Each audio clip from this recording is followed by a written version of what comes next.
everyone, welcome back to my Let's Play of Final Fantasy V 4-Job Fiesta for TnyToe's Rat Rescue. In the last episode, we collected all the blue magics that we could, and we're starting off right here, right outside where the Ronkan Ruins crashed.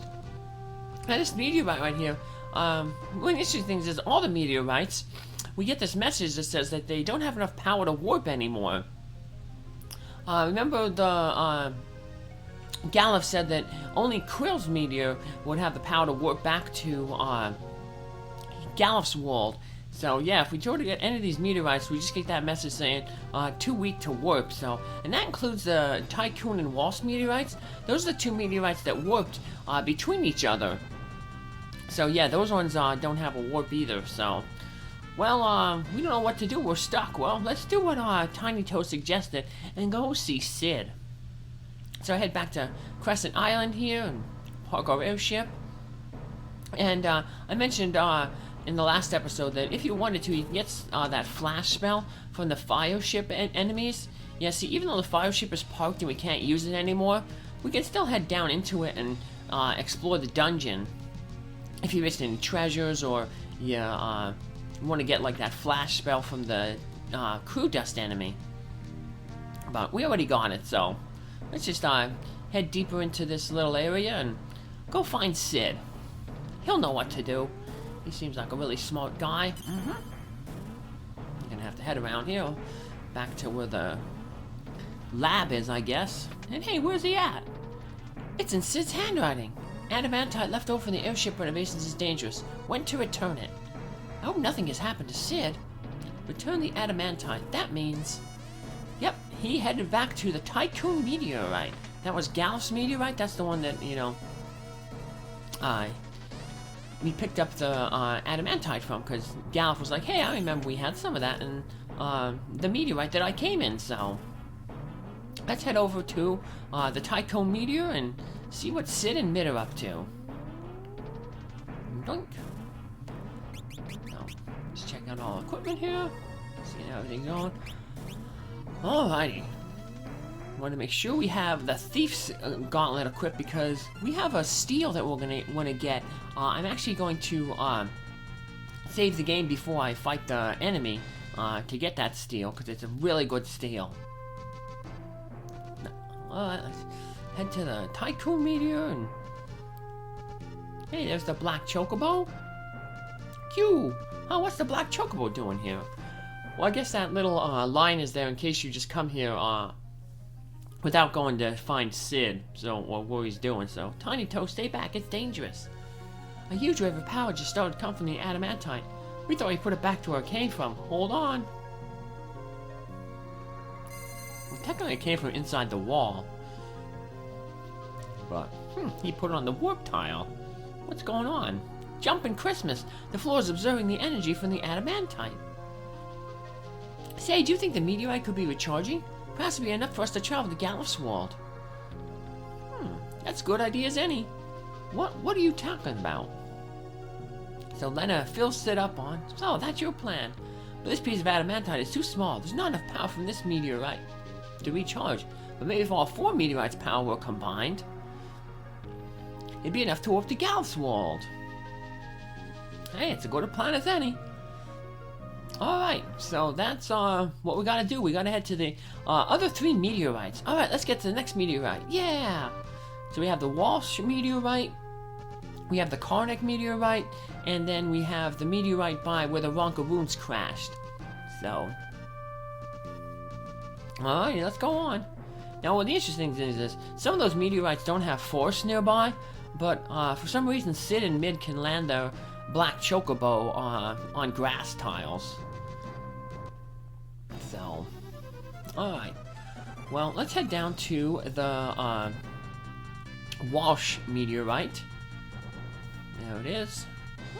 Park here. And what we want to do is you want to make sure that your characters have hit all abilities. Because the enemy, the boss that we're going to fight here, at each of these meteorites, we're going to have to fight like a boss monster. This first boss monster has a special ability where there's 6 of them, and if you defeat one, it'll just, when it is defeated, it casts the Arise spell.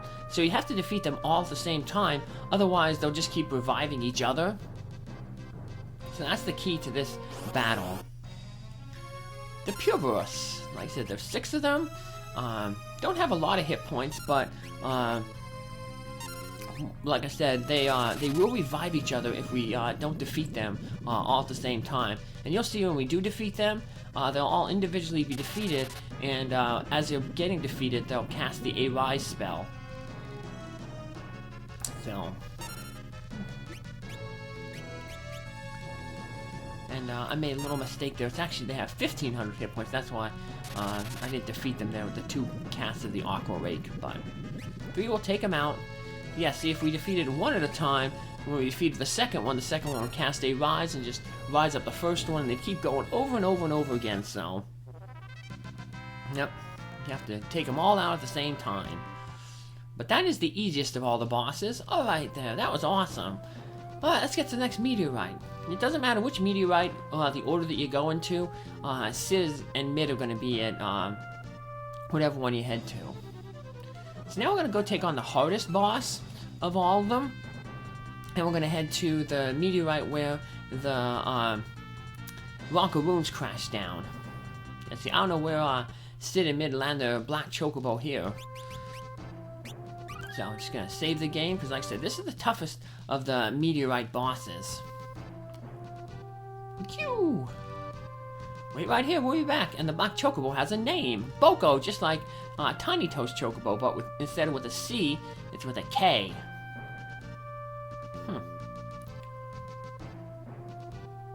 Alright, they've been inside for quite some time, don't you think? We better check on them. Uh-oh.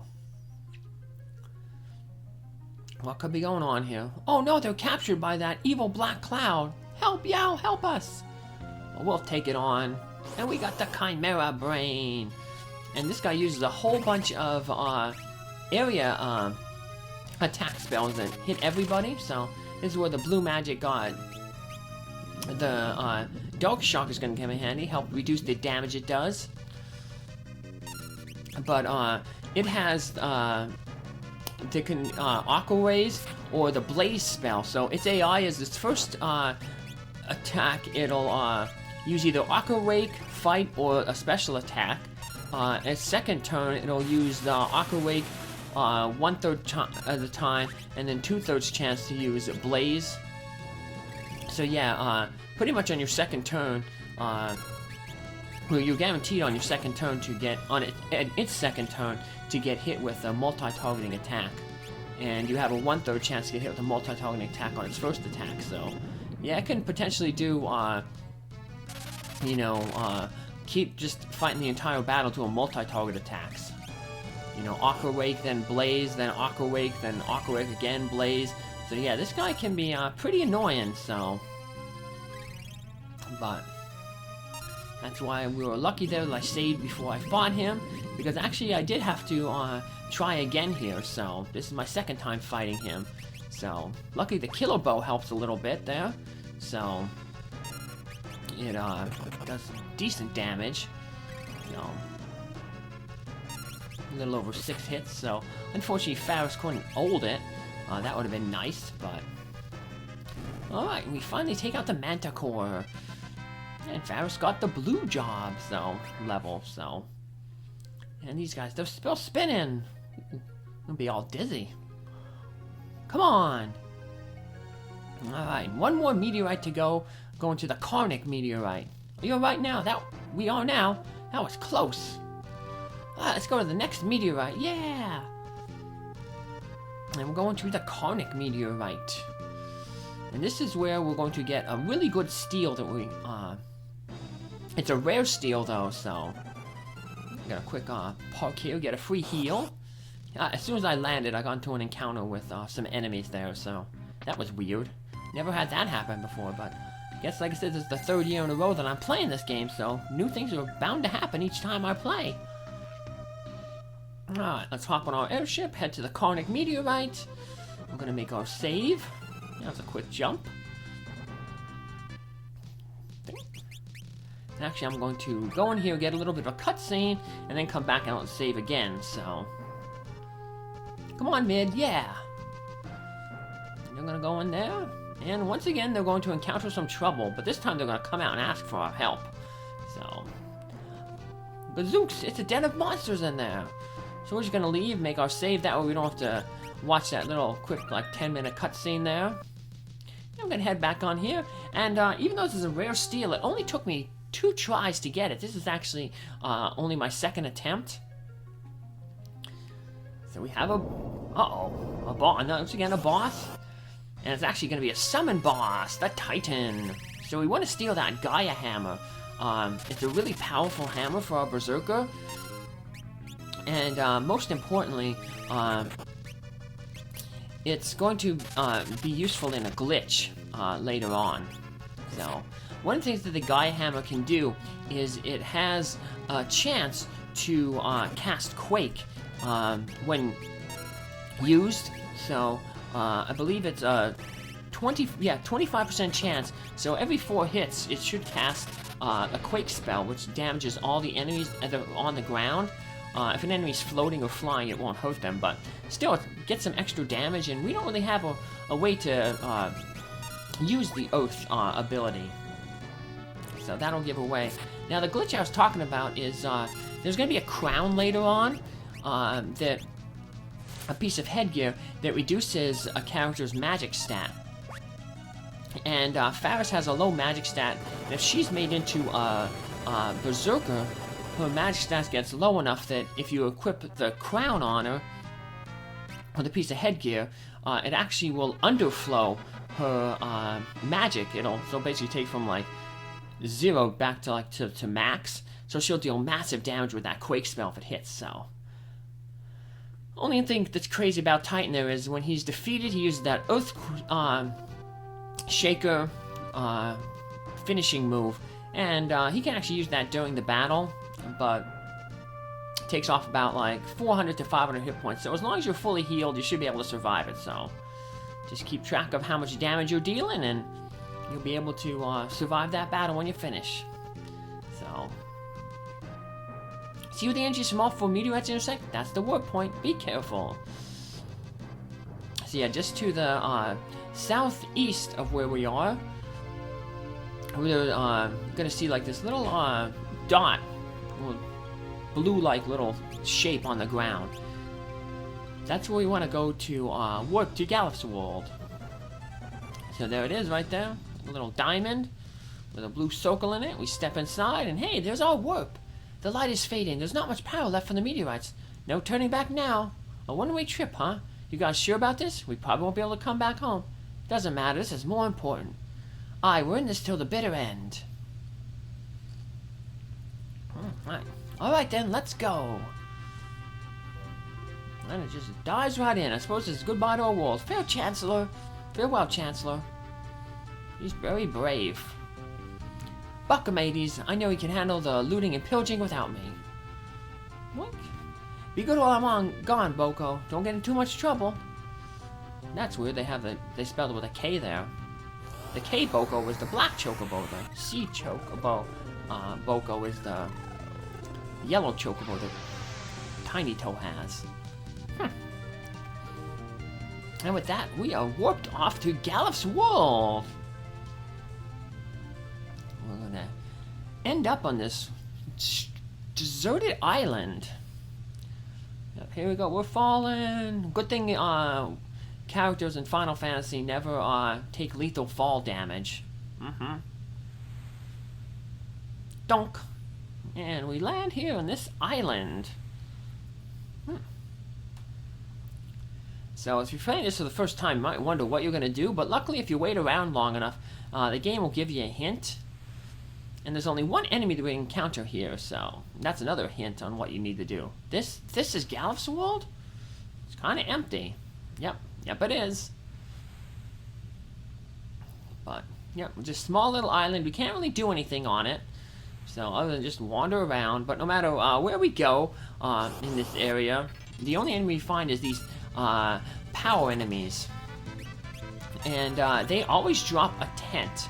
So that's your hint that you need a tent. So if you want, you can just fight these guys a little bit and get some, whatchamacallit, get some tents. We're getting a bunch of free tents out of it, but we don't need a tents. We have more than enough for basically the rest of the game.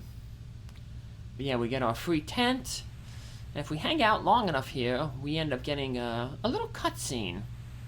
Let's just hang out and get that cutscene.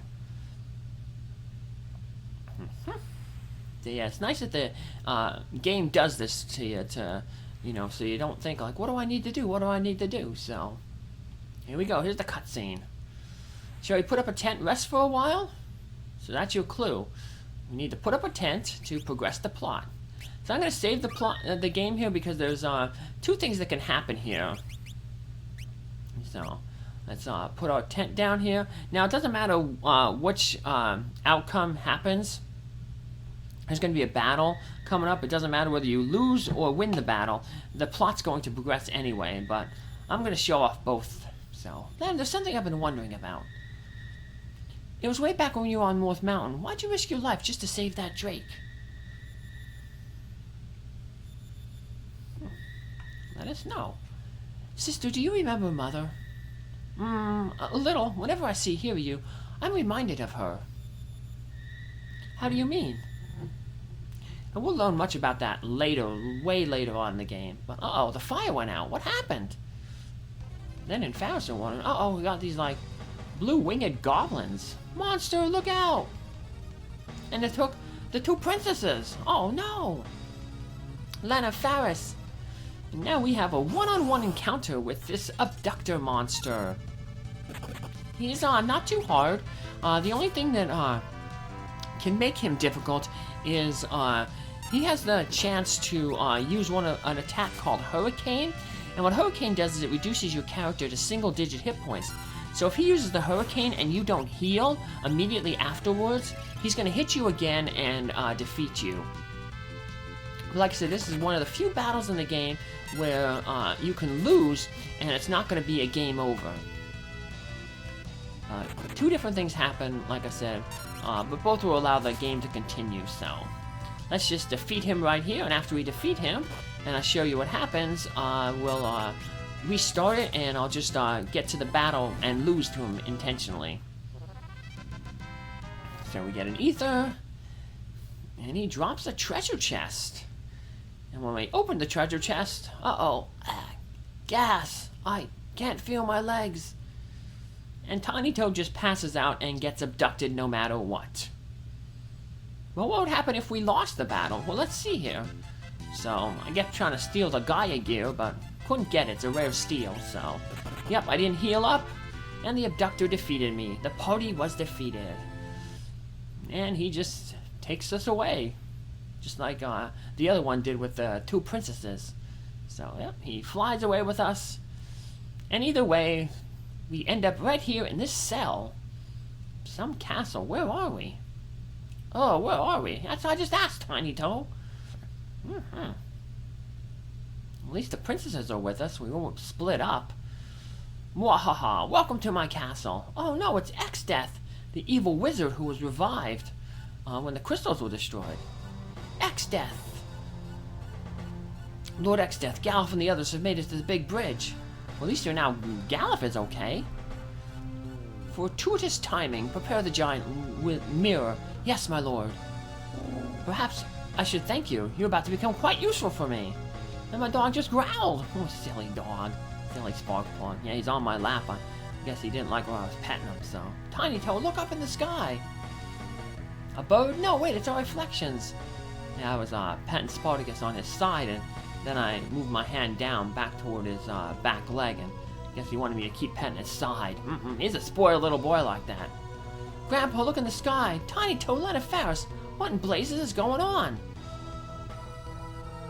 Uh-oh, yeah, he's probably all shocked to see us. He's like, how did you get here? Well, I'm sure we'll meet him and fill him in. Hey, there we are, floating in the sky, along with X-Death, thanks to the magic mirror. That's far enough, Galuf. One more step and they die. That's not good. Everybody, fall back! Alright, everyone. Head on back. Hey, they have a little Windrake, too.